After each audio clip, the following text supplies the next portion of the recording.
Hi, Legal Eagles. This is the first in a series of legal sidebars where I give you some pointers on how to get ready for this week's assignments and discussion forums.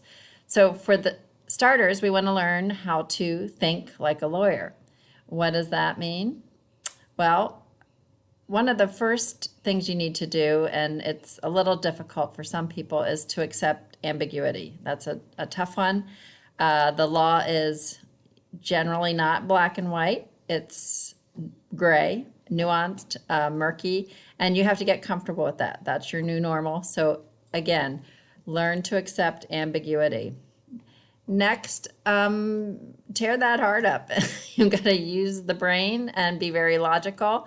You'll read cases and hypotheticals that will kind of push you in an emotional direction, and you kind of have to discharge that and make sure that you're looking at facts and evidence in a different way, a logical way. Argue both sides.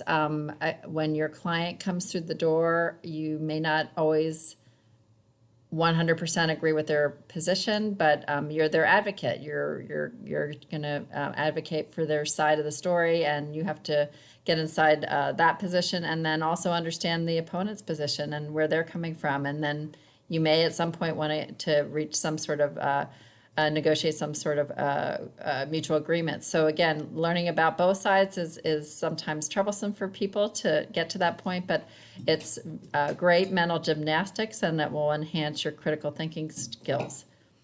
Last, ask why. Let your inner child out, and always challenge and question. Lawyers love to ask questions, as you probably have seen on most television shows.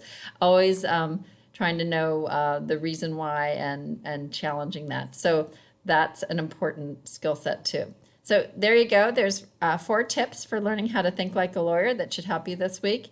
And I will see you again next week for a new legal sidebar.